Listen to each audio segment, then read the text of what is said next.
Adom 106.3. No sia pay mo pepepe. Mejidi sano pay ho ye. Ye so body at the room and tino. Ye ho ye pa.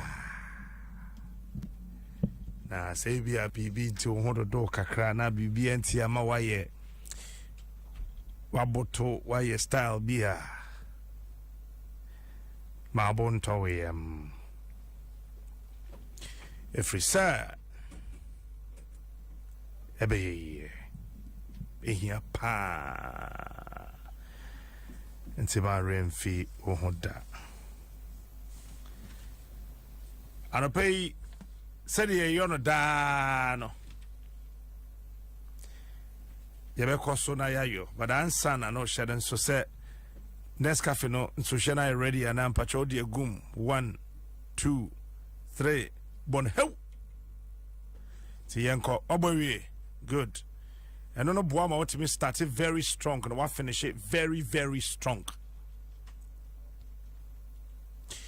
and no ma any just runko bia etimi ma utimi e de ye adwuma na uye ni yi enti shenen so se obepe Nescafe ni bi eno ebe boa pa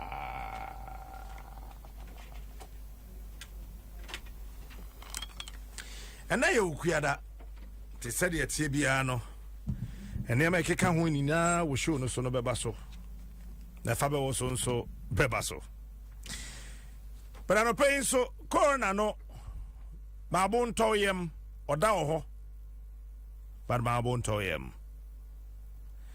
na ti asese so we area obey self quarantine wa do ho be shedem na afei ohwena symptoms ne bi no ya bobbo so no ya na yese wo bebbo wa yese wo minim be ye wo ya ena yese wo hinim be so nsuo wo be hwinsi by heart eno no nyina wo nya hunu saa ne ma na ya na yese wa frɛ doctor entem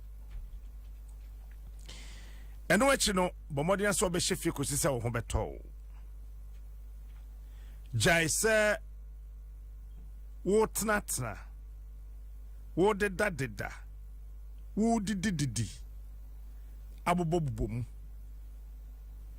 eno hwe wontime nte so nti jai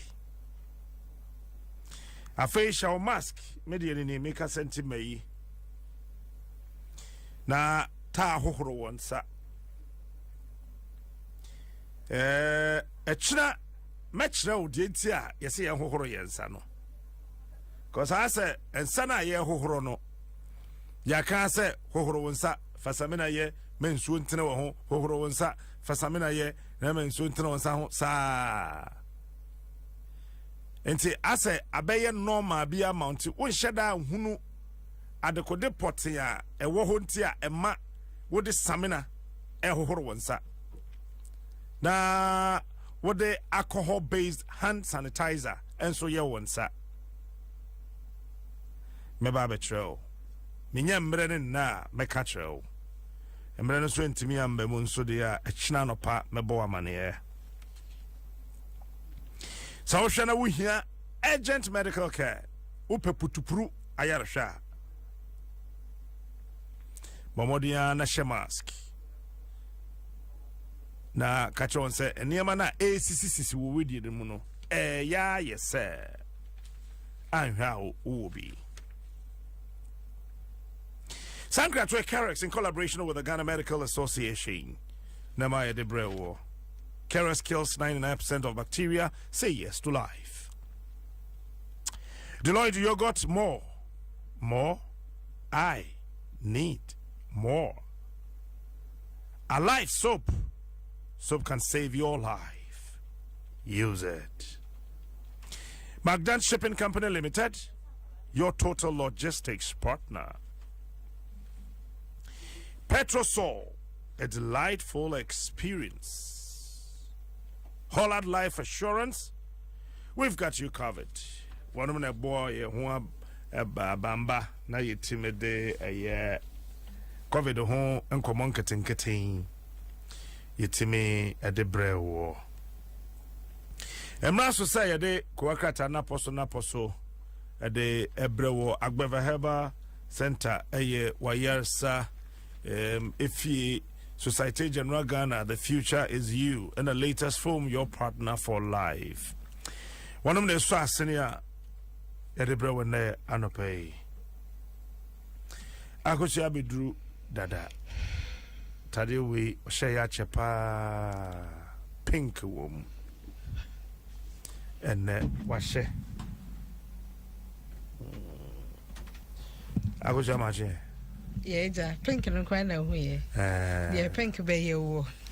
Pink and quana me who ye. But if you boko dear, if you boko, the who has it. Aye, the who has it. Didn't I? We no, if you knew obey my crown when you were itchy. It's a hot door and it's a BBI come. Na, and now someone I did 2 yefa aquada, Bema Bibenka said, or yeja, or yeja, a jebia, yes, wonu wa wonye papa bema bi aye na yakayaka de dini dem sa no minim se na wo mfa asem no nto ho bekoso me ehunu di ye beto aso na de odi efo smart wonte ye ho odi de ma wo krom ha no professor bi enu wo chen wo ye from me efo ma wunyaga mawulawe smart na de be odu no me din no me wu ko ba bioma me pesa ko Western Togoland can you me pie ovo free e book Western Togoland de mempe hwa so na akeka kono ho na akeka kono won say ye mo ye wu koba no ya na ye ntante ye ho free ye man ho hwa so na wudi agro kono ya baako ne ya saba sa wo baba ko nem tisan ye tie na mo san ko ba bi ho entina ye ba ye sesan ye nsa no ne mo na ahomete ye tie nyina mutimi kosan ba bi odia aya de pe aya na mo pa ye aya na nran komodie ne koso no ye lady bi e wo Italy e wo diner o send me voice note bi mi kofi na mi tie na me ra ho o ma re ho no kosro wo akwada ye partial autism said ye Italy aban hwa akwada no if you bra mo hu say akwada no what that condition said ye hwa akwada no ena ode toto Ghana for ho ye atiatia ne heja ne ye so pankwada ena ti Ghana ha no bia onyem no a ye nyambe wo akwada no ye test ye hu say akwada no we yare obetima ye disable no ne ye hye man hu sika ne akade oh de be sha no kosi so wo yo de hwe no be sin de ba samre ne beba na da ben na kwada etisa kwada yi a ya sei na chi sei ya ye na chi sei we oba benyini da chi bi oni obi kokohia ba bi o de ba ye no ya samo iti yesre social system no mama ne nya adwuma ama bi so anka woni je mu akwada ni daily graphic wo de sheda fashion nsem na sanfa Ghanaian Times na sama mhwade o de dinkrata na me chawade na sheda sanfa daily guide no mam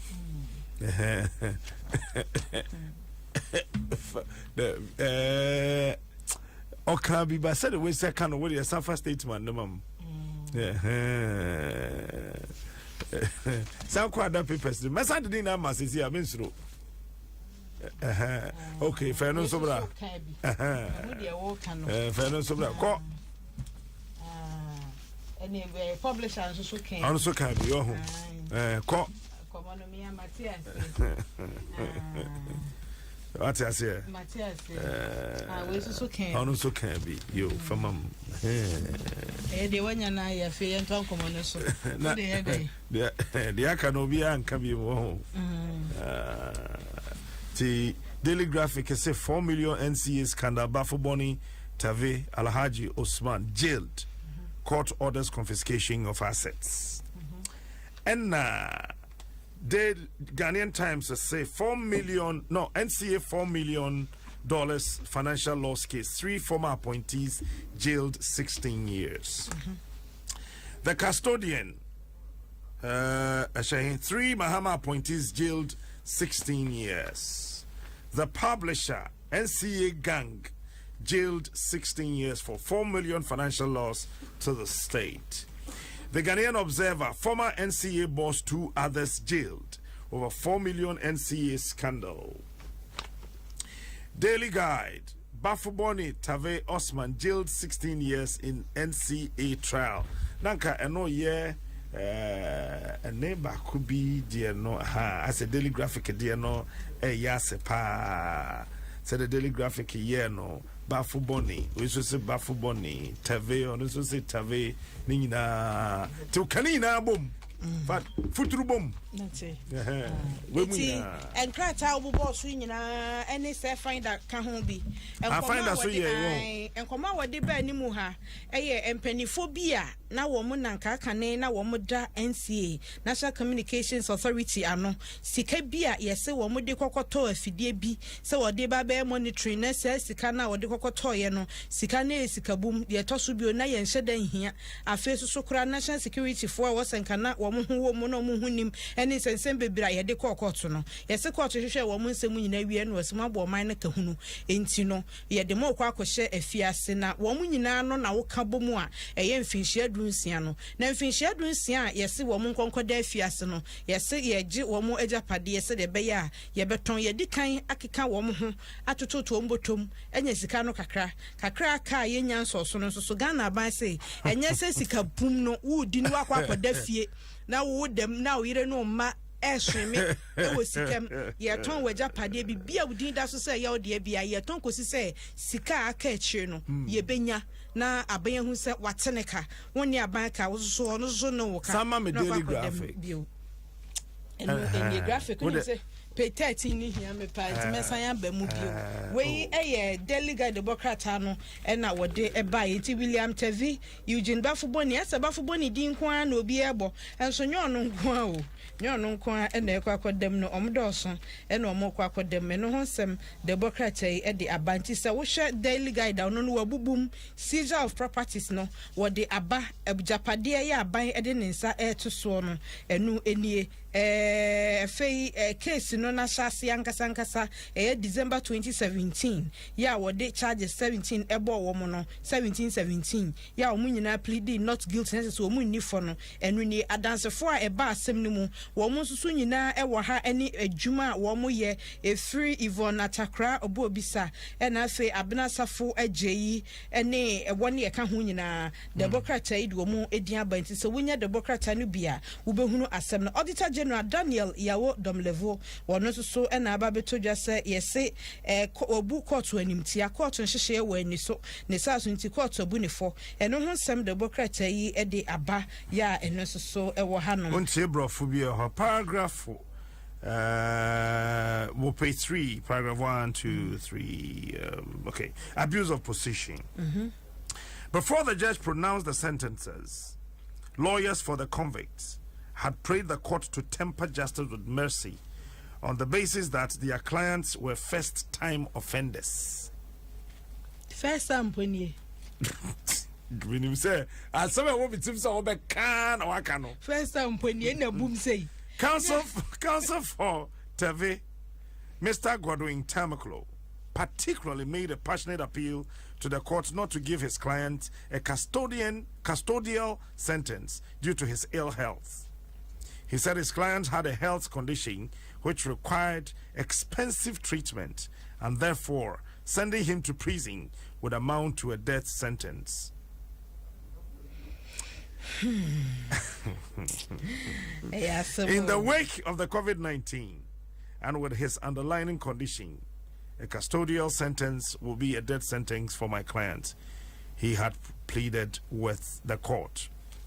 However, in passing sentence, Justice J. Bafo said he took into consideration the fact that $3 million of public funds had been wasted. Those were his words. And also the fact that the convicts were persons who were in position of trust. He said the citizens of Ghana expected their taxes to be used wisely and not to be thrown away by public officials placed in position of trust. There's a quotation from the judge. As persons who were in position of trust, they completely failed in their discharge of duties. In this circumstance, an exemplary and deterrent punishment is necessary to send the right signal to public service holders that if they failed to be good custodians of the resources of the state, they will not be left off the hook by law.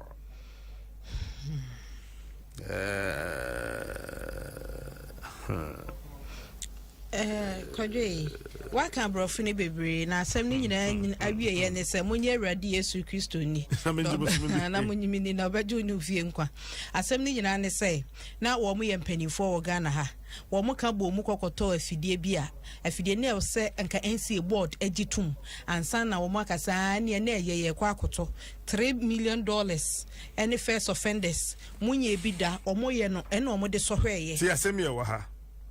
One major piece of evidence that the prosecution relied on for its case was a confession statement given by Bafo Boni to the Bureau of National Investigations (BN) during the investigations into the scandal. The former NCA board chair is said to have told the BNI that the scandal was indeed true and that he and the other accused persons had benefited from the deal to the tune of $500,000 US. He said he personally got $200,000. Lawyers fight back. During the trial, his lawyers made many efforts to the court not to accept the confession as evidence. They argue that Bafo Boni was coerced and was under duress when he made the said confession. However, in the judgment yesterday, Justice Che Bafo held that the evidence on record showed that Bafo Boni gave the confession on his own volition. Ana ni nyina ye omo de ba ye Bafo Boni TV Osman jailed 16 years in NCA trial no mani je ho Ghanaian Times mani an sheda anye ho 3 former appointees ye the politics chance ye say de ba mpe na ye mani pani bi anya ba bi agina. Okay, so ma me na fe ye nko ahoma so na ye ne lawyer Godwin Tamaklo entwa nkomo twetwe so. Okay. Right, I'm going to patch out in Kamachi. Captain, I'm not paying me also. It's here for you, and so Edjo. So, what am I now to say? I treat them for Adom. So, I don't do your na Yadia Mano. Pacho, any Pami and Sena, and would you hand another lawyer now? The former director general. The second accused. Okay. Pacho, then a course or court to when, right? A command saying a fee, a courier saying few dunsia. Woman and saying, I'm coaching a won't put them in. Your captain, I had my say because my career lawyer involved in ordinarily, and Yadiana can make us that. But I say a judgment has been delivered. And at this point, no. Technically, now there's no longer a case. When the Omamoa in Eba adjudicate na the judge for. So, judge a man beauty na onini ya union. The best part is in the bar, and they say, we disagree respectfully. Na who be me call appeal into the say at best they make me can say they disagree with the verdict of the court. Na no and go through a bit of abacota. And then it's OSHA around December 2017 in a Attorney General at this aqua agree at the ball, my client. And all now I have about 17, 18 charges. Now, in the case of my client, now obviously the charges of conspiracy to cause financial loss, causing financial loss, conspiracy to steal, the use of public office for private gain, breaches of the Public Procurement Act, and misuse of public property, and the money laundering. For all intents and purposes, the most difficult of the charges are the ones involving conspiracy to steal, causing financial loss, conspiracy to steal, money laundering, the use of public office for private gain, because those are corruption-related offenses. In the course of the trial, Captain, prosecution at the 6 witnesses in the debate. The first witness, now on the director of legal services, Mrs. Asafoa J. Now, the there. At the time of the transaction, no need NCA, no leave. Now the director general then a different person. That's the director in charge of legal service. So we ordinarily had difficulties there.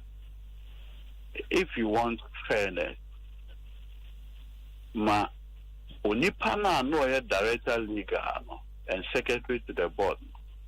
Emra Romedi ABCD. Okay, lawyer Mpacho boy and kakra.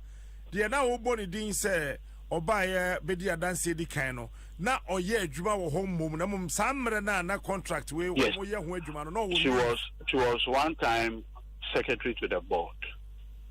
Then there was reshuffle. Okay. Then a different person became the board secretary and director legal. Okay, now anya bi otimi kire mu say ebia wo share contract we ase no.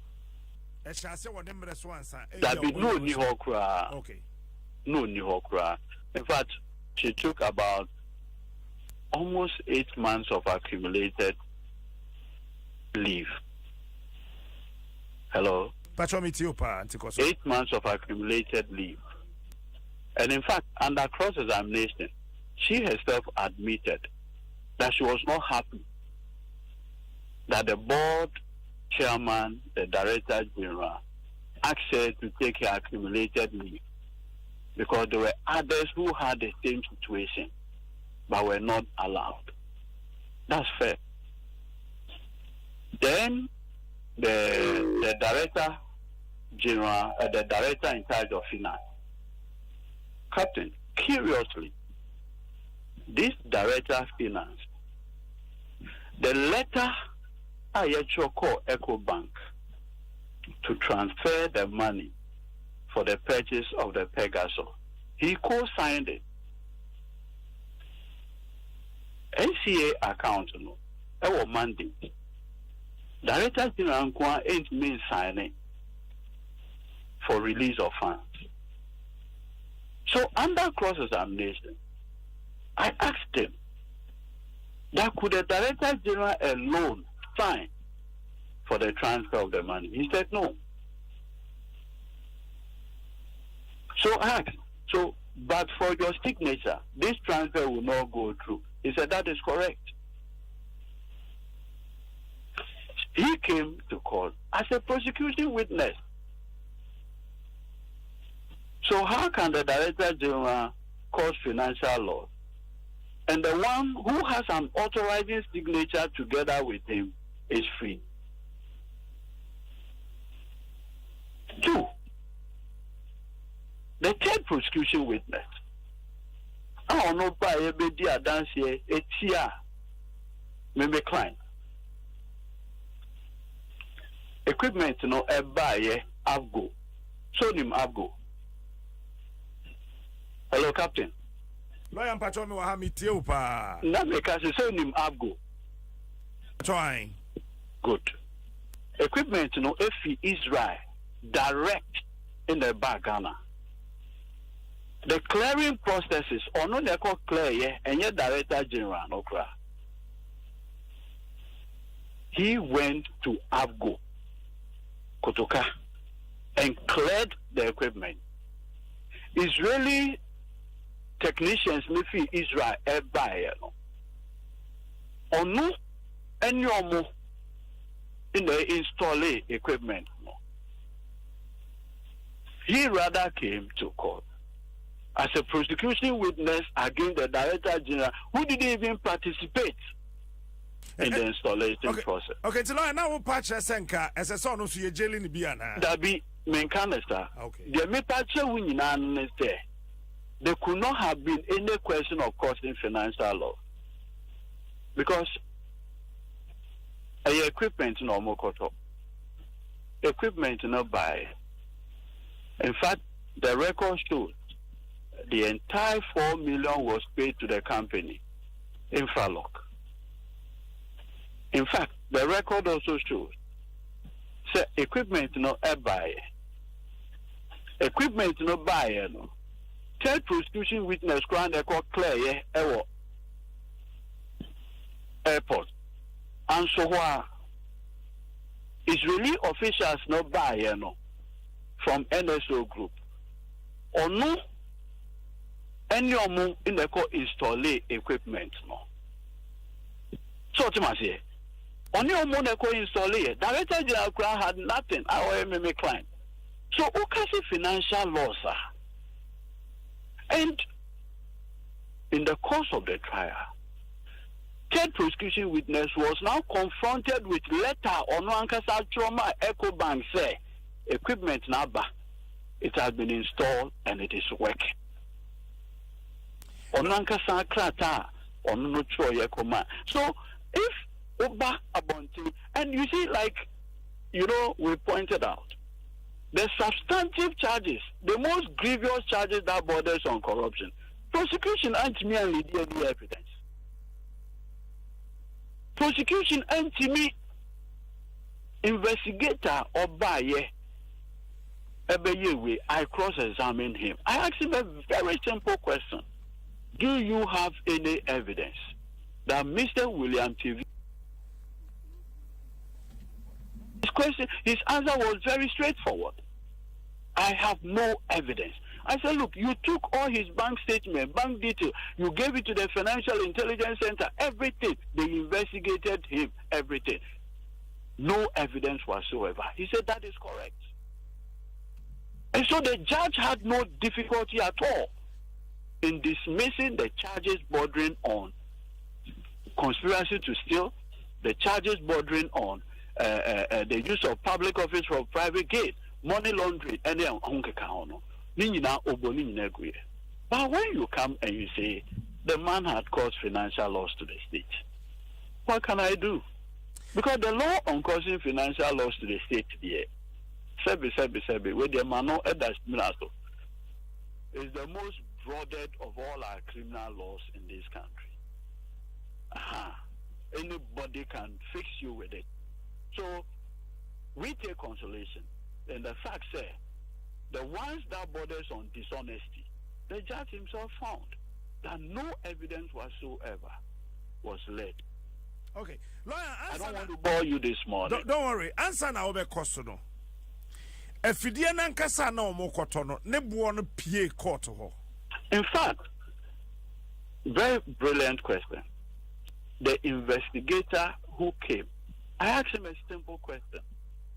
That Chief so-and-so, Chief Inspector so-and-so, as you testify this morning, you do not even know what the Pegasus system is. He said, that is correct. And I said, it is not your case that the price of the Pegasus system was inflated. He said, that is correct.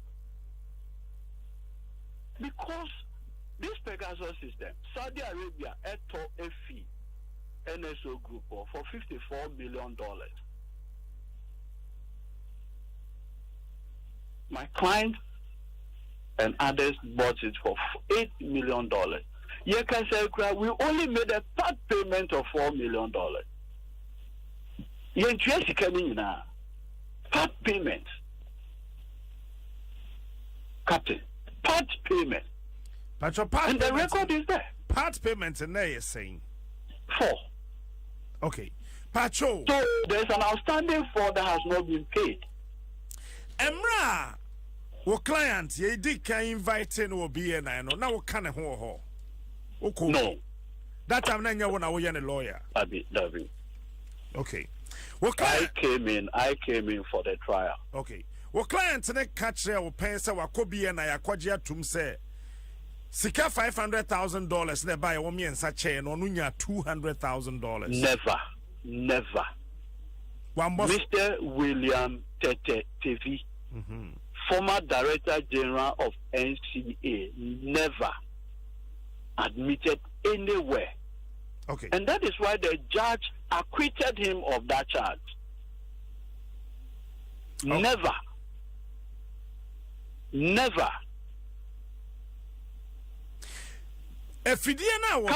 Captain, and I made trust there. He was only convicted for causing financial loss to the state. The prosecution brought a charge of use of public office for private gain. He was acquitted and discharged on that count. The prosecution brought the charge of conspiracy to steal. He was acquitted. They brought a charge of money laundering. He was acquitted. He was convicted on the fact that there were no PPA approval. There was no causing financial loss to the state and a misuse of public funds. That is it. Captain. Lawyer. So, and like I have said, look, Captain, meteor program that we investigation be recently. I mean, now we name mass clock boss sticker. So Yoko. Echo find it out there. Auditors that use it to audit the predecessor. So court can't do a Yoko Neka to so one hour we start investigations. Okay. Pachuani. So okay. The Kaisa story no. Or take auditors no or your PPA approval. And there was a contention that's not been proved. Which contention? As to say one person now call Yoko. Echo yes that investigation no. One person will investigation our yes is also contention. Oh, the way that was one. No, I said I made sure.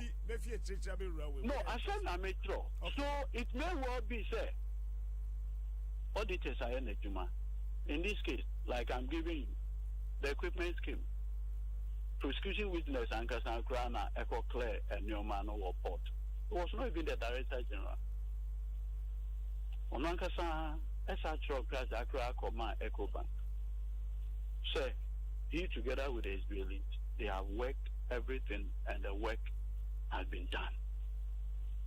So when you come out and say he had caused financial loss to the state, because according to you, the state had no need of it. The equipment is with national security. Lawyer, Obi Catchrow say Adena was toyed and they born drew $1 million. Mr. Captain. Yes, Lord. And I made those there. Prosecution witness, the investigator, I personally asked him, that is the case about inflated project or cost of equipment. I said no. The investigator, crowd no buyer.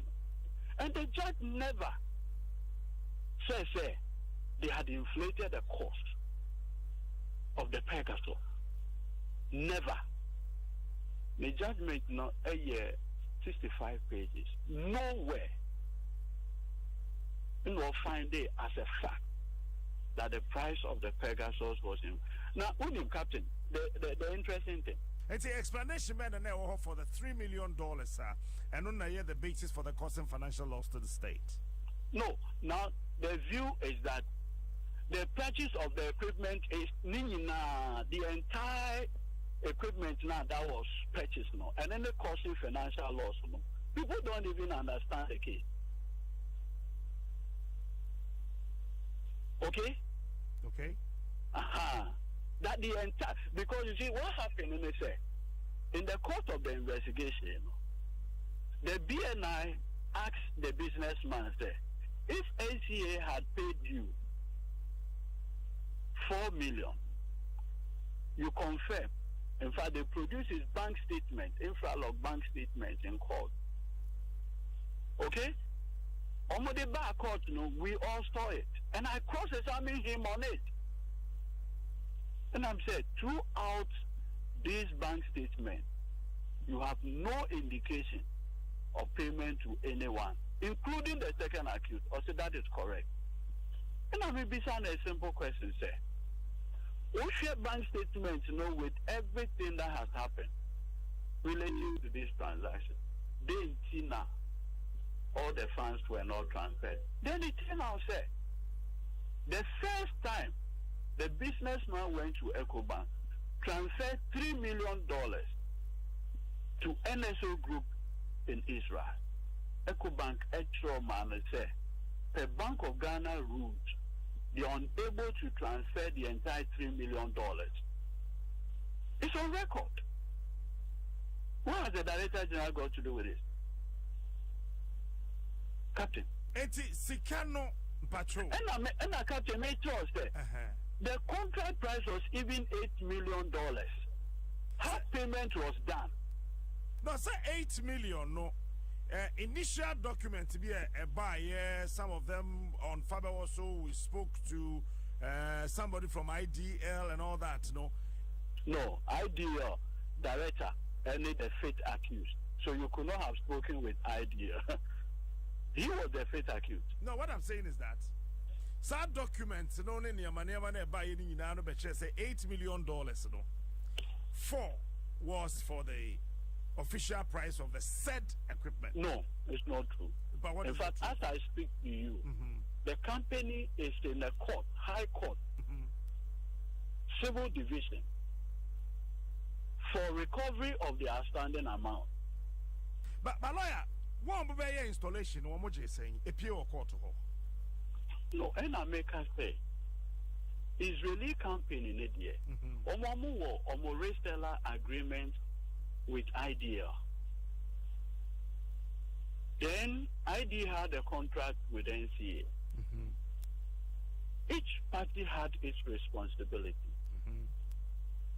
And so throughout, IDL's responsibility is you bring the equipment, you bring the Israelis, they will make sure they will install. So IDL facilitated more passport, visa, everything.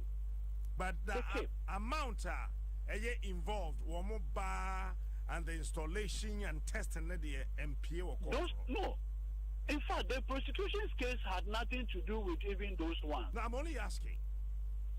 No, because me client, I had to deal with a case relative to my client, and which had to do with the fact that the charges are marble. And we were able to indicate that all these were A, B, C, D. These were the role he played. You are the Director General, he signed the contract. When the equipment came, there was a need for payment. He co-signed with the Director of Finance. Those were the roles he played. And Captain, can you imagine, sir, even before the equipment came to Ghana, before Accra Metono, the Israelis had to come. They went to the National Security Council Secretariat at the conference room with their, the National Security IT guy, together with the Director of Administration, to do the demonstration. Prosecution witness admitted it. So, Oba Bontina, if at the end you say, yes, they have caused financial loss, yes, that's the judgment of the court. But we must respectfully disagree. Okay, and you be a mammy Busawe na Mimfanwi. A pure court was a accused person, see, a mobile returning Sikabi. In fact, not one city. It was an American. People don't even understand this case. No, not your client. No. What happened is that the fifth accused, the company, idea. During the course of the investigation, he indicated to them, say, he had difficulty transferring the money to NSO Group because of the EcoBank, Bank of Ghana documentations and what have you. So BNI then asked the money ought to be what? Refunded in the time being. Now, then say Mami Busasa question. And hold on. Okay, that person has been acquitted and discharged of all the counts. No, and no, maybe kind of 3 year yet to be convicted. Based on the say Mami Busasa. Mister, I am telling you, and if you read the judgment, not even one cedi was refunded by anybody. Captain, I can send you the stop copy of the judgment so you can read it to your listeners. I'll be very glad. But the NC Mami Busa was our question, sir. I remember set time and look, I remember Mustafa Hamid. Exactly. Look, Master, there is different what you say in the media and what happens in court. No, the NC hold on. Can be real. Meaning the Obabeka because we all knew about it. Some of about Mustafa Hamid as the amount.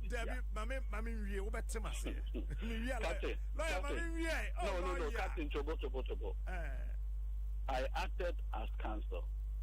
The matters that came to court. That's what I'm telling with. Oh no. I make a way. No. All the extraneous material be bar. I'm not going to answer you. Okay. No, let's respect each other on this one. Okay.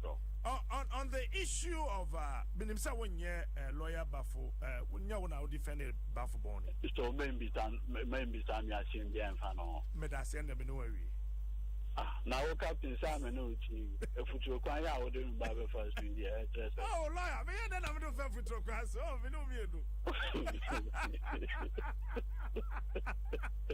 Maybe that's all him, sir. Questions here and the Mebusa. Him said the majority. I was not as for the way they want here, fast here, one here, defamation better. And the Oba not your dispute in the bar, may charge you.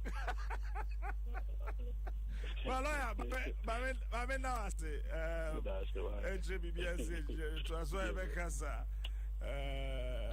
Lawyer got in Tambaclo, a lawyer former the war, a National Communications Authority, Mr. William Matthew Teve, Onona Edi Fendeno.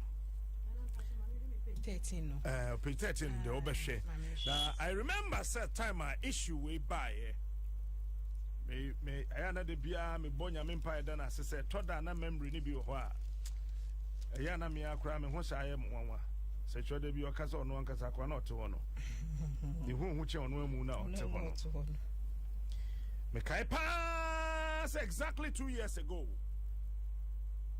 time na Mustafa Hamid the information minister Sam Renimono issue whereby I spoke to Honorable Mustafa Hamid. That time, Yane Papa Bisu Kasai, yeah, Faber was so that time in 2017. Around by May. Yes, I am May. Mekai, me di me birthday New Year, you know, a honey bano from. By fifth, one benanim sa. And Numuna on the 26th of May, Mekai. On the 26th of May, and IDL 4 one more 1 penny for no back, Mr. George Opon, I got the name right. Semitiswa, normally a cheme. Mr. George Opon, a issue statement, tintin with some 23 points to be. Otasu, Kafra, Bamenko Amanu Somra, Ebana Fema Betcho, sir. Their course so far also 2017 at the bar, maybe we be a bedre. Lawyer Martin Peguya, private legal practitioner. Senior, good morning. Morning, Captain. Now, Bibiabo Cordier. Ayana and some cockroach they be say ya. Na ye permonswa, Modim Dia or Hona Motimia boy. My name Sabia Wetimia judgment in the door. Many sure Sabia somebody will be a wet me winning, and I Sabia what it who be beer. Then I who for judgment in the home.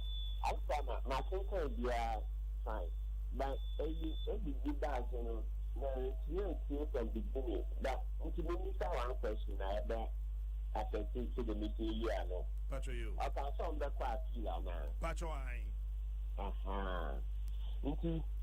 No, most of the cases we get from flood, and Mama called judgment in the pray because I said, of all quality, it's not just a way around one. Yeah, not around 1 year, come with the degree, you know, maybe to appeal. Also, I can way by. Papa, in my commentary, and I in your window, then they can send the grave.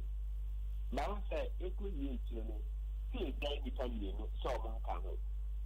Just so young again, they do commentary, you are clipping the grave, okay? Okay. Then the senior is a commentary, you know, commentary, and my system, yes, shit, to the way of being said, yes, a man for a while, say, no way you may year. But at times, I'm sure you are, and you can know more. Yabo Mukegino. The back cancer may get you the brain, Omukodin Kunima, and some my area 30 abono, then change sign. That's still Mudi or Mudi from ye. In Tembeno, my dear, okay. Yes, you judge your Buana self. The Metal Mechanic, a year passer, Yard Nakasa, Yan Jig a Jata dear, and Fumoho. Aha, it's a night to say, Avoa. A security visa, and not an air time. Yeah, you that I did your Mokono. Now, say, Mamma, appeal.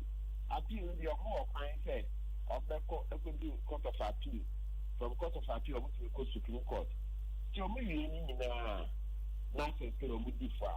I say, they are more to jail. But all the Nippon got to jail. Nature, Duke Nima. Ghana, you see, I send you. Who contest Supreme Court and more compensation crime. And I can't hear the moment. Kitty, sir. Into the energy, Nipano, I say, a bravo. Intermediately, she said, me also say yes. Mumble radio follow. Mother, to make kindly a judge in a time. Emma, I might say, Omuntie. Now say, I'm Wabomoko for say, oh, but Omoko appeal into raining and transfer. Maybe I am into the action I make the main card with you. A bit near Danny. But lawyer, dear, we did not so anyway, when I send, yes, and yet because we do the appeal because you and when you're Eddie, no, I bet chalk away. Let us say, yen train appeal and query answer. But it's not a man to trade in the facts and because you are committed, so you are the host, who making kind to a man for. But lawyer, they say the same no. Yes, what kind say we give 4 million. They be you need me a court now. We have to be careful.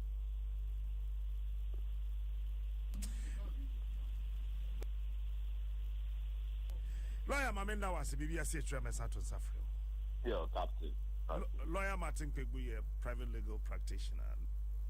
Yeah, Kodama know that same so America. That time now, ye Honorable Mustafa Hamid Kasai, no. Me personally, for you on a friend, mammy.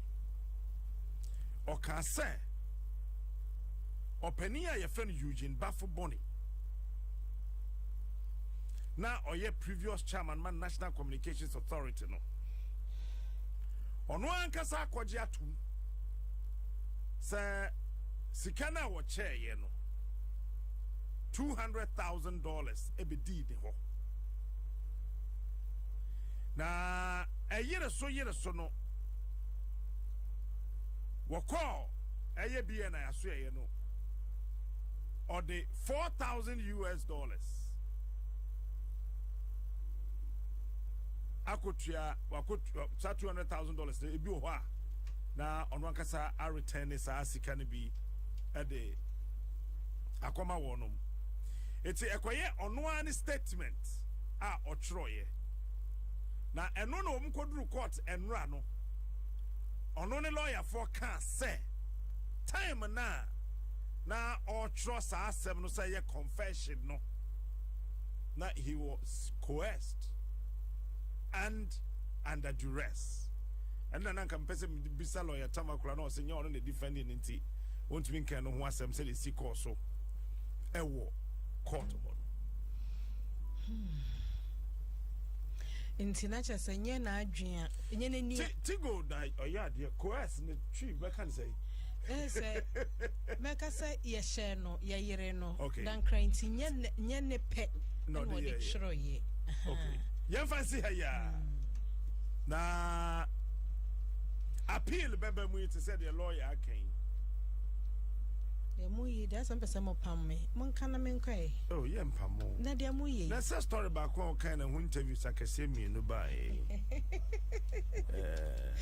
asamo mani kwa ma so na fei wish you oba no pay ya o de yere me no yani Erastus Asare donko entoa so akoda ne papa onye papa men kan say so no an say onye papa ne ayakayaka de yaya ne chidamu na tutu ye no Erastus, good morning. Good morning, Captain. Ebusanet say Adom now sir. Ya mi adom wadama akoda no what to say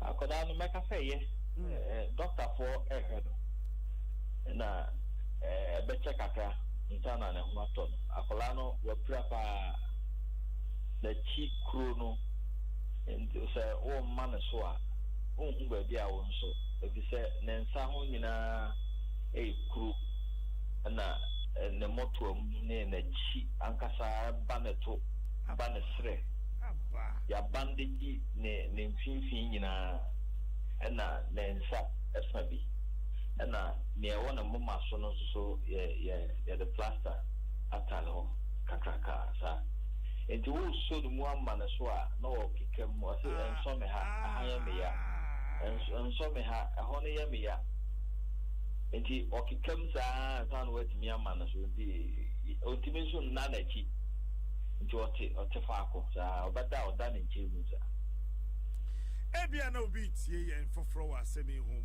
hyase boy ye nkomo eye den na koda yi ya bandage ne finfin nyina enti asem ne si be na otwini na ne tie ne se oba ya kana ho asemi your friend Barbara wadi fi adunu ensia 26 na ose one abranti aye kana ho asemi ono so your friend Ebenezer Osebus ono so di fi aduasa 30 what buku wokumase na omo emienu efi ase atwempna no efi enso eneba ebem nti junior aye kana ho ase wo 3 years efi miensa na ommienu omajare bi nti omujaye no oba ne kiremu a na chese bema no eduru ba bi na ase ne bufu a bibi obenya bia wo de bono oteto na bikura okikano ankasa like baby obenya no bia ne body baby a okano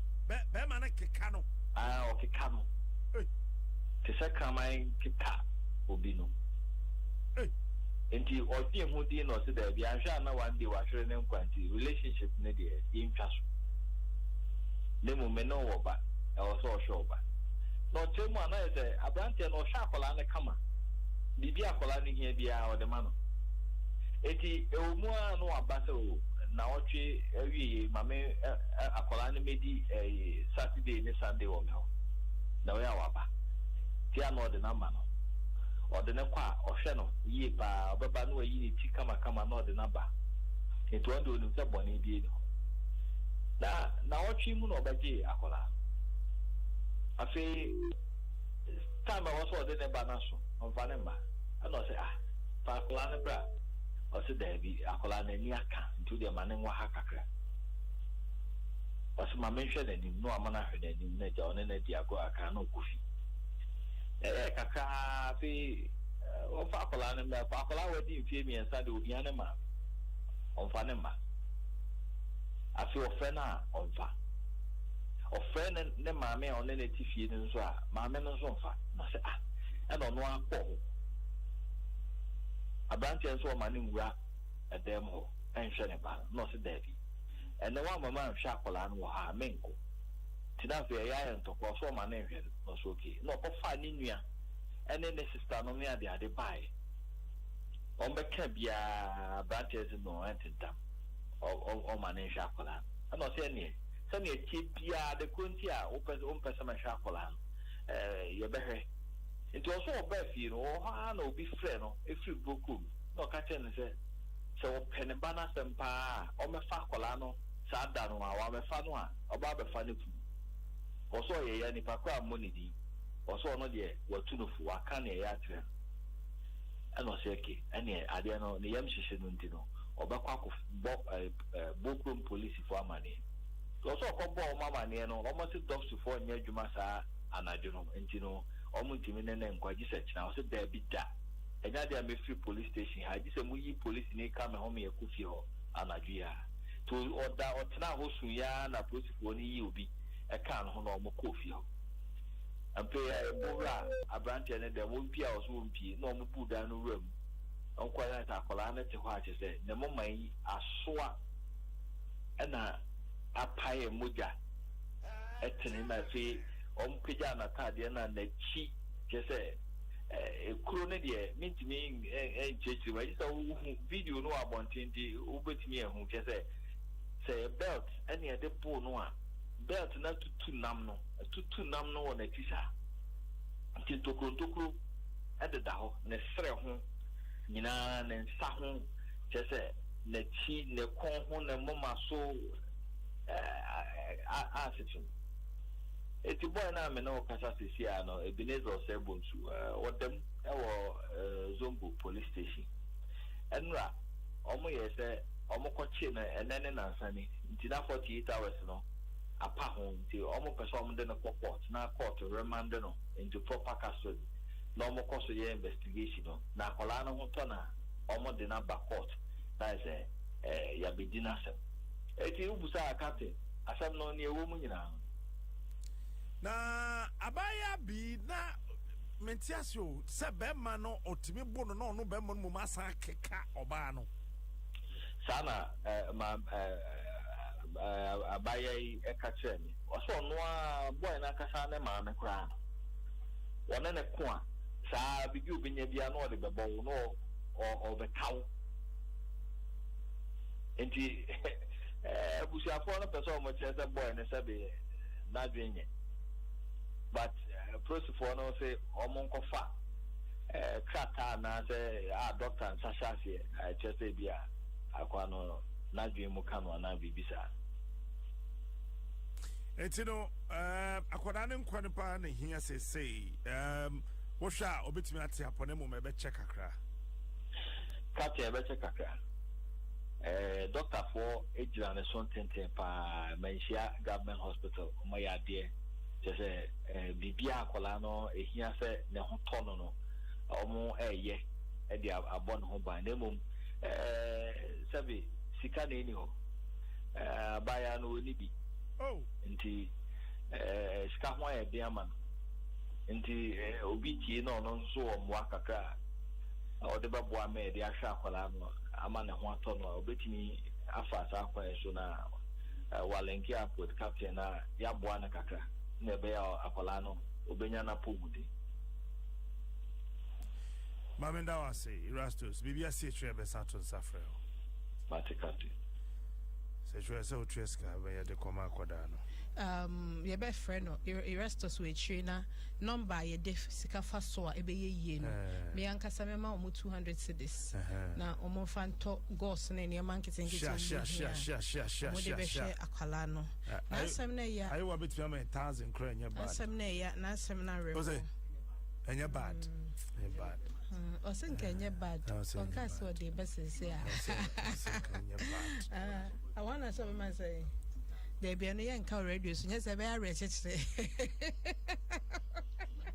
what the ba yaka sika no kai I wanna then o so beji oben me ho no dey aba it's am see yan ka radio so no go e beche on a more serious note oba no susu ye ma no eche de bia se wa hu se abranche ne maame sa na otie abranche no ne wo maame pani no timi ko no okeka wo yesi ntokwa no wa na refi akeka wo no ni refi akeka da na se oyo papa pani a ne bufu otimi keka wo weja akwala ma no yetiri na ye no wanu akwala na anwe obu no wa okeka asam na reho ba sefem yesre uhu suban kitinkiti bi wo hono mo a se uhu wani pamu a dwen kwa achiri sebi dwen kwa achiri wo maame pani onya wanu abo no okeka wo no weja akwala ma ne so wo hwe no na se etiri ye no wanu akwala na anwe ewi ase aye ba ye pa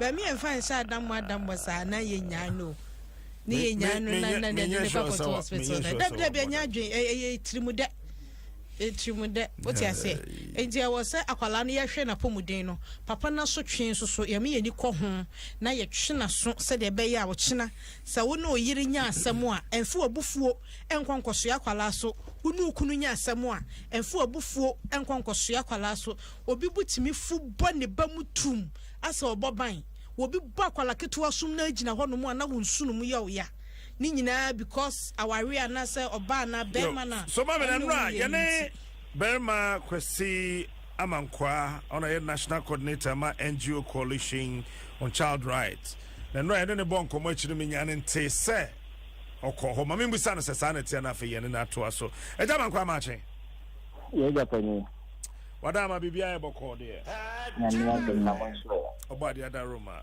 ye ho ye wadama ya office wetimi akɔhwɛ no te se de na mete no nyame aso itimi call na enam se eye very delicate unity no kono mama amamfo ho se me na me bade but no nte officially me wofa no esa ko na ebushafo no home na afere you taking it from there but the ko ye no month I hotel they say me ho adia ebetumi aba owofo eso amana ye na me base I just say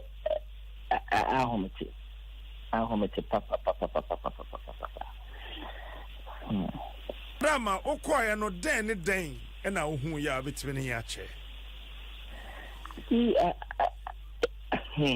no the nemesi I describe it adieno the physical pain I you know and the but me I'm looking beyond the physical pain and this car na abeda akwala no question and the skin no e pili na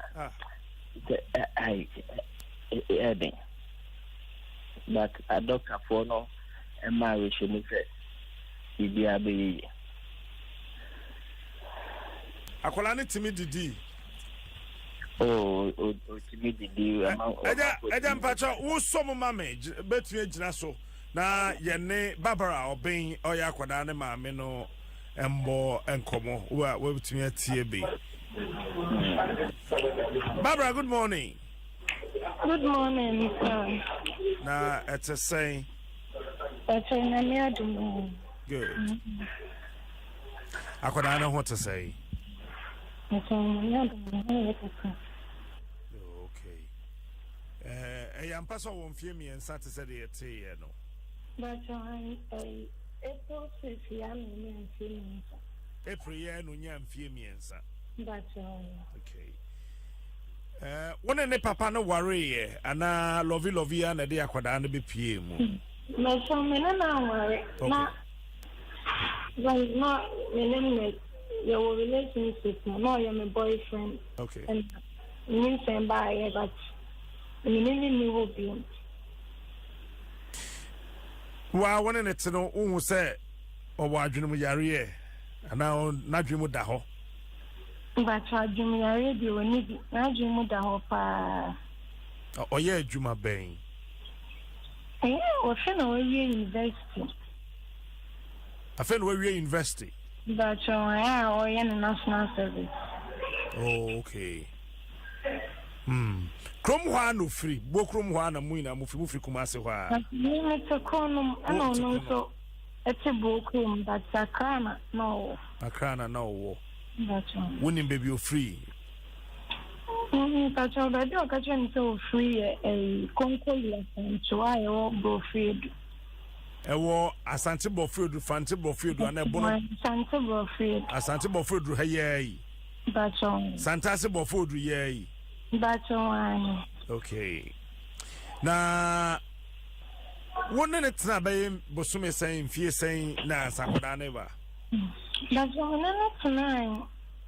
There 4 years, and summer, me, a crown. Some ready na no invest in me. But was that time the crown, I finished secondary school. Nothing over secondary school. Now, so yeah, Juma Bay.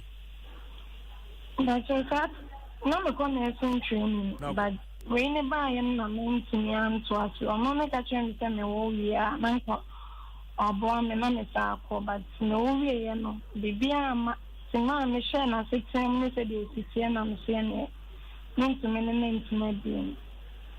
And to say, how are you? But was a fear, I do a Michikosia and a cocoa, you see, and Nammy. And see, Aquadano, what if you chronom and a brand or Bokrum a line horror? But sometimes of a crab, or to me, the family call, and money could do weekends, and I say weeks. No, quite the number. If you no buy no lockdown into me fan and reno. Now I'm in the bed in a man, and I'm doing Waboda. But your brother will boom me, then no cry can't be on the person and show ya. Dako or measurement and see me coming in the next mobile. Or bo giddy or bo basabasa. But basa, but Senebufua on phone say Obeton be diabo and I say Obeton. The Bufua such a Metesa say, what we born no kick out. If I try no correct. I all cow him. Me were marks me be crown on my Betsy. And see, Obua. Now we're so no a cow. But your own move, but Obeto to know a bite so precope. Vampire. Just say, the Bufua, no a twice or so no a cow. That's why. To show a car by and Pendo do I say? Maybe 3 times. 3 times. That's why. Okay. What share said you want to sit in a tiene aquadana bemuno na obo na wakao ne sankan fori na no then I na ma unya pepase so froze fa aquadana brena wutimi de ne ko But no dear a back crown from dear crown dear or shame nti oba say ya bi obefa me kono de ne ba me na me say wo ko papa oba no aye kama pa Sakrano, you be the crown and the cafe. Junior, ya carbon, your cement and tank, my body and dinner, my body and fine tank. It's a corner dear. Yankasa, oh, we are then at say, yes, sir. Wabua quadane prano. That's a long one, see. And say more than that. no one answer my basha and 6 men and I am a birthday. And I'm in the emergency. My friend, some about a Fed Junior, not means I am a birthday, and I did a crowd with you. And to my friend, I won't find a testing message there. May check upon my son. I'll say we are okay. And I'm still, and you're wanting a my friend, I'm a banning to make the son of the family. Or say, Mammy, to me, 90, and I'm still okay. The following day, I'm a friend, and I'm be saying the past, and I'm here. I'm going to say, to me, that was 9th May, and I now call being in say, Barbara, and I'm saying, I know, say, Senator Nebanon Quadia, and you may, I'm a family, and Nebanon Quadia, didn't send a banner. To me, I'm a shame, I'm a senator now, okay, I said for him. Now, didn't they say, or say, I'm not the only here. See, one of my friend, if you're about a ban and catch him, say, Uncle Jamin and a friend, my brother, and Madame for this, or Uncle Jamin, no Uncle Jimmy Banner. See, a call, and I'll say a crime or that. A shame you did it 3 times, so young crying, so no, that's not to take care of as baby. No, I'm say, and your mommy from your new crying, and yes, I mean, free if you have so. Or say, I mammy home in home. And I'm a call police station, and I'm a call report to you.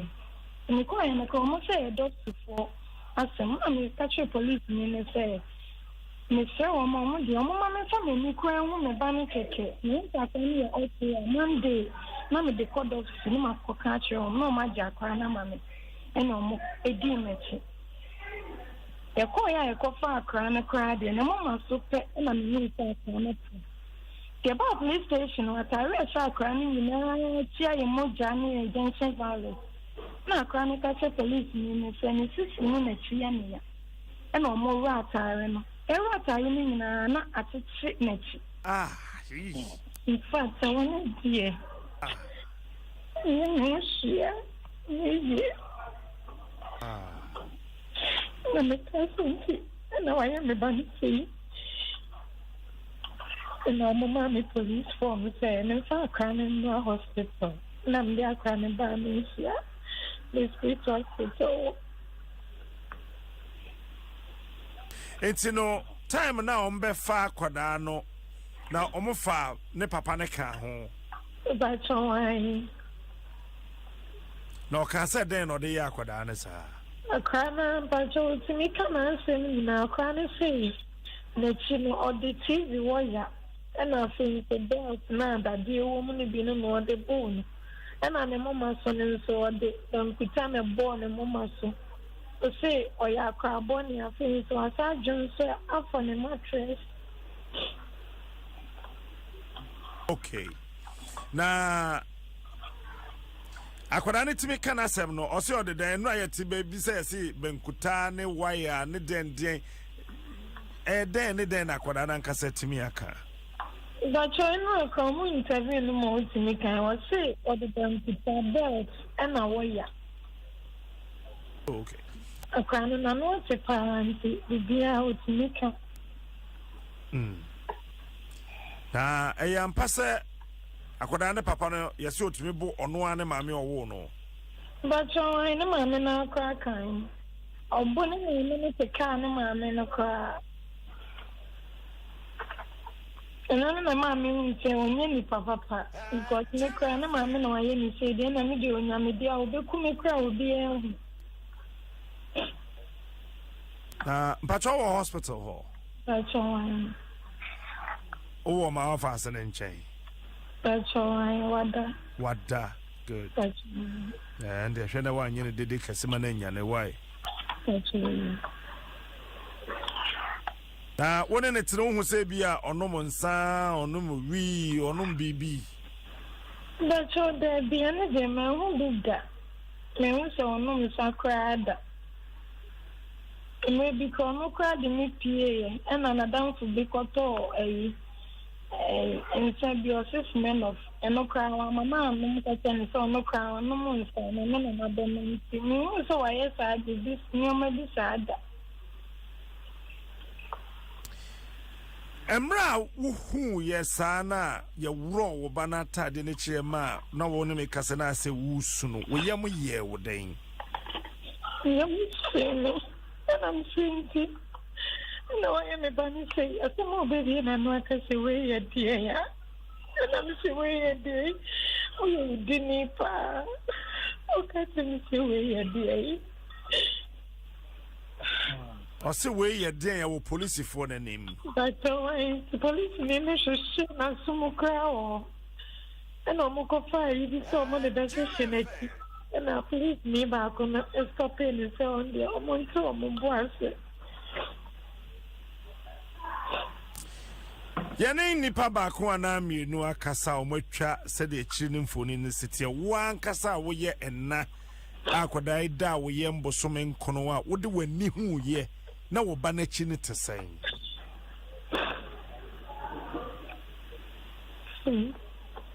Hello Barbara. Hello sir. Na me busa se ye wuro wo ba na taade no na wo gina ho. That's all right. Na chi no ayese den. But next thing I said, the different kind crime and choice. Sana na crime chia yo ye no she then say and oh dear goom. Now crime say you know no. Na me who dey been sample biom. Akwada no se bone babe as I would hold on mommy video no what dey okoye Facebook page ho a obenya bibia hwe ho bibi kitikiti bi da ho nti se wutie ya entem so Adom 106.3 your Facebook page o dey tumirika ko ho sesi ya tumirika ko ho sesi ya na akwada no ose na so na den ana papa na timi a kira de ko deport yo se akwada keto amfie miensa no yoye That's all crime the kind of the so it is so junior oh yeah then papa abu wa say o se me ya me pa cho se me ya kra boni ma junso uniform ne so ana papa ne so o mo bisa no police me no bisa no say CID ne kra ne bisa no say akra ne ade ajonso no akotam ne phone de atin pacho phone ben o se ne phone ojonso e no na akoda no kuta phone no waja ne phone na to jonso nim so sa no ne kan jonso na egu bolum pacho me nti nche ana empaso jonso empaso no ne demo ma un fate ukraine Nim say be na phone da empane so na kra na jonso ye na e4 ya intimate wo sha wadwe mu no ebia woni na jai no ntina ama na yes ana na but so intimate ba me say be a no be can you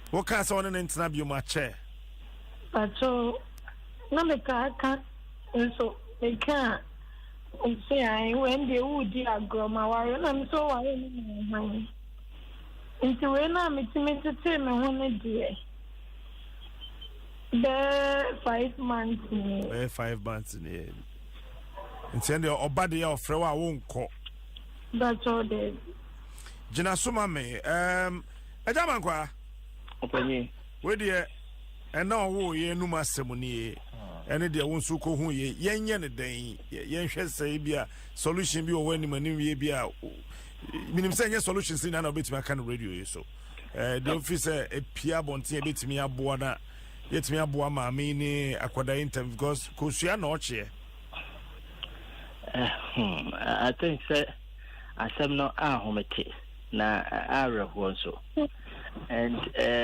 enye bi o ho a esi e fawo the decline on say Ghana ha and nhwehwemu akyerɛ sɛ ye mani bebree wɔ hɔ a ɔmo fa ne sɛ bɛrima bomia ɛna kyerɛ sɛ ma aware a na sɛ ma ɔdɔba ɛno nti yɛbo no koraa instead sɛ ɔbɛ report situation no na on report na eja omotete ho saa ndi we ne adesua se awofo nyina ye de esua de san toso biem de eme ya ne se utie rabababra no potential pa se enka ofese okọ school na nko be nurse but because of pregnancy nearby no atrangeti ne botaya ne sideni so because you see achia ensu muye you be say emmo bi ebetimi bi aboa no na saa ne aspiration person ye no eno so yetimi amana ye ye sa to so biem so ye say abre we ni bi ebehia say ke be pe bonica psychologist ama Barbara ene ne ban because ye tibia ye mpese obia be kuku because ahomete pa saa bonica say scar no di twani di obehu wo ho na di utirimu dem no ene de ya na ehu pa me de me hu ye na smart it say those mo ya hwe Kristo Yesu from no then ye satama also cross ye mo de ade ne bonnechi no that is the scenario of the baby na kola see adeness utimi suffer sa de bone pa na koda ya eninti utimi ya sa de me de GDP say animonium yanso esa police for no enso share de see de mrato ye tell 76 kwasiada 48 hours now ye beka say abroso beyond that na de ne ye say be ya e betumi educative situation na ne kine ya na de see hwe de ma akwada no ye de amano na de see hwe de ma maame no ye de amano na omunso atimi akoma brabo na omato aso aye ya nanso ni nyina no esisua de o mu say ye tiefia this pot of balance ni sisi no my emfa tradition my emfa say ye kurumu de ye nya sa na ye no me ye ntena ho and wedru sa point Barbara mpacho wo ho Bacho adentina mra na obu no wakekao no wabu no wakekao sa mre no ebia wamba posifo amane na wammo pani bi amane se bia motimi ne na akasa Bacho no na me say bia onware me nti na me usa me kwa akoka I say me to go police station on me say dey na ya eba ne sa na bia obo no keka wa ichi no timi fra okrokro kakra Bacho utimi ya ose me pacho mama ma bali shie so power chosa no okrokro kakra no wasan ba baji bako Bacho ejaman kwade etie no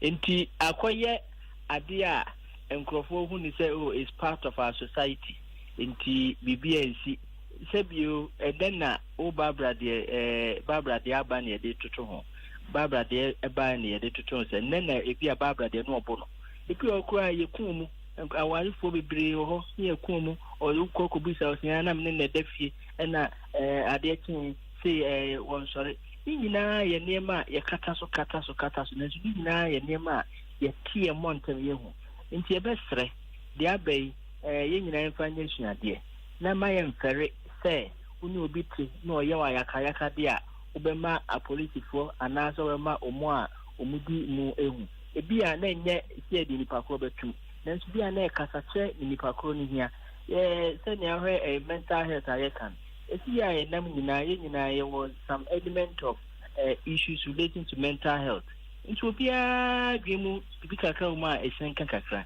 nti ye modern say ye ma na ye ntintia ewo baby ehia se ekọ no na ye futu a esi eje no na yaje mesa de ato so say umu a ye bekọ mu ko so se ekọje futu no ye sere wo mu na senkrofo ba wo mu nchen a mo fa nkoye twa ede nam na ye keka eno nso ka ho na ema nkrofo entimi emma abonten enka wo masem sebe ya nkrofo betimi eti omofo nti diaba no ye behwe mu na ye nyina ya boa se Barbara ene abofra no eyi edie no ebesi mu ye abofra wadi mfemi ensa nka sukuu bie kura nka obetimi ayede akobi na se ono nso ebetimi ama ne new life a ne aha ama ne new life no Barbara hello sir then na opesa wo yes say So I'm in school and come as Opesa osanko nursing school na. so When your admission no na when you went me and Kwana sana wo pre admission no. but so in admission, which are first year. Oh. I said, no, man, in town, school more on them, nothing. And I'm a cousin in my school, no more sacking. I'm a cousin, I'm a sacking. Oh, until when your admission no na wo call 1 year. That's all right. Until unya obesanko school biom. That's all right. Obesanko wate. I tell you. School no obesanko. Ejaman kwa then you bet me quickly. Meaning say fees near the that will be a secondary thing. What can we do fast? You know, to help her, especially psychologically. Yeah, you better then to get a counselor for her and all that. Hospital, one of the discussions are in person, many a doctor for a year. Now you heard the way forward. The more that psychologists need to give them the first support. I think the mental strength is very important. Now they regain their emotions, then they regain their personality. Now the rest will follow suitly. I think that will be the first call. Now Omapo Mudeno, say, and also BBS here, the boy piano, near Timia Boa, Ama Colano, so and want to number 80 and move forward. Okay, but Barbara, Obe Pesa Obe school, now pay Obe baby for fro. But so I'm a person before fro. Pesa Obe before fro. Now we saw birthday na 5th May 5. That's all right. Men so me dey May 5. Oh, kosa. Menim say wonye lawyer dey. O pese abante ne ye ndɛn. But so me dey say me dey to mama. Me say o be see cry. Me say abani je manjele ni mama. Me say o be ti ne nkum ni pa. Enti sesi ano kosua na watch na wabobo ano apesika de akọ school nyesa. That's all right. Okay. Ebi ana me producers name Mr. Mankwa yen ntimi anye de edi kan. So what is a nursing school forms na ba. So na wa bo pin ho na wakopa bi ato. Na menu baba ko studio ha ye friend no hima setua or say oba ye 200 mobile money abre sese ya. That's so you me dana sinamisha. Me aso me de bi beka ho. Enti ebe kwa nimu kakra. Na wo de bi asie. So what you say? That's it. And no ye nursing training forms no menim say ya ton awie aba. Enti wo de yen share no nyina ne how wa ebetimi aboa na we movie out of this but ade ba kwa mpesa me kan say esi eya but the man nhyɛ wo so bebre anhwɛ obetimi adwea wakɔ ha foforo why enti mo wani nkɔ ho sa akwada no obete apo na the doctors be kyerɛ no ntemtem so na waye say si awo hospital ho that's all right and na wa opesa wo ye nurse wonim say COVID-19 so aba. Yes, that's all. Ti men sheda anye se wusu nko a wusu ina na de adwen kakra to ho no wa hohoro wonsa. Now the sanitizer so aye wonsa kan se de be ya bia wo kwa abontin kosuso bibim. Na oba na wo de be ka kwada ne sanse ne skin mu ina bie no wa mfa bibia nkosa no why? That's na ma obo nto yem ye be hu de ye be ye pompe ye be frel. Na de sese ye no yetimi aye ama why? Okay. Okay. All right. Yendasi Barbara. Okay then. Munyi Barbara mfiso mame na nka German kwa. Na me name is Mankwa Dwaso. Na me asemi dia fekura de ebrom so. Ebrom so. German kwa. Open. Enti enimanim ye na adwuma oye nheda nya de bia. Eye bibi papa bia me dwen said ono hospital we ebia na drink bia ono akra benom aduane bia obeto bedie kura no kosuachi no hu sika de obebre kakra tuwa bi ye be yende ni o wadama besa be ko anapaya na maka say ko da me ho dia trouble na ehwe akola ne bills na ne ma no we take it up and ensure say mama no eno so nkwe na de adwendwene na onya adwene pa ne adwene fe no to me function ba no because psychologically na the bobbe kra say you see now we need kakra and also the adwene for the brain but the most important thing is say and so assurance is say bill will be taken care of her and the rest will flow. Mabenda wase eja kwesi amankwa. Bema kwesi amankwa National Coordinator my NGO Coalition on Child Right. It's a very bad scenario. I mean, it's not good at all. So akoda fiemi ensa akoda ade